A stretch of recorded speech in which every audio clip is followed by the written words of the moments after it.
Now when the Pharisees gathered to him with some of the scribes who had come from Jerusalem, they saw that some of his disciples ate with hands that were defiled, that is, unwashed. For the Pharisees and all the Jews do not eat unless they wash their hands properly, holding to the tradition of the elders. And when they come from the marketplace, they do not eat unless they wash. And there are many other traditions that they observe, such as the washing of cups and pots and copper vessels and dining couches. And the Pharisees and the scribes asked him, "Why do your disciples not walk according to the tradition of the elders, but eat with defiled hands?" And he said to them, "Well did Isaiah prophesy of you hypocrites, as it is written, 'This people honors me with their lips, but their heart is far from me. In vain do they worship me, teaching as doctrines the commandments of men. You leave the commandment of God and hold to the tradition of men.'" And he said to them, "You have a fine way of rejecting the commandment of God in order to establish your tradition. For Moses said, 'Honor your father and your mother,' and whoever reviles father or mother must surely die. But you say, 'If a man tells his father or his mother, "Whatever you would have gained from me is Corban," that is, given to God,' then you no longer permit him to do anything for his father or mother, thus making void the word of God by your tradition that you have handed down. And many such things you do."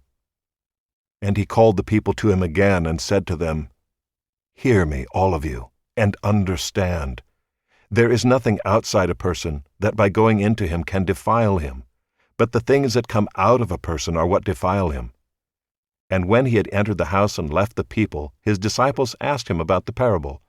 And he said to them, "Then are you also without understanding?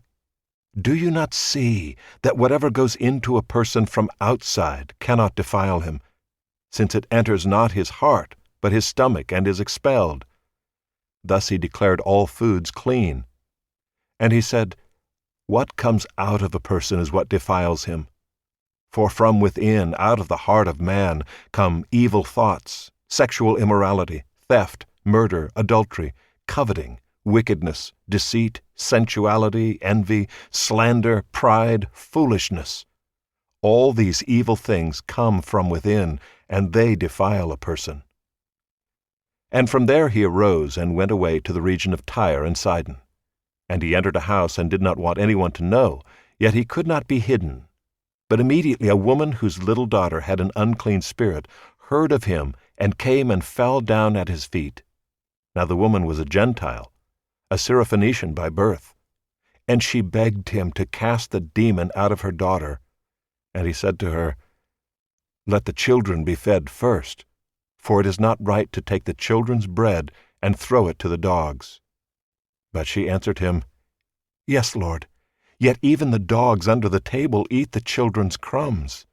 And he said to her, "For this statement you may go your way. The demon has left your daughter." And she went home and found the child lying in bed, and the demon gone. Then he returned from the region of Tyre and went through Sidon to the Sea of Galilee in the region of the Decapolis. And they brought to him a man who was deaf and had a speech impediment, and they begged him to lay his hand on him.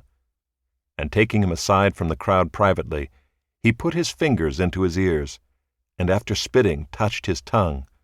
And looking up to heaven, he sighed and said to him, "Ephphatha," that is, "Be opened." And his ears were opened, his tongue was released, and he spoke plainly. And Jesus charged them to tell no one. But the more he charged them, the more zealously they proclaimed it. And they were astonished beyond measure, saying, "He has done all things well. He even makes the deaf hear and the mute speak."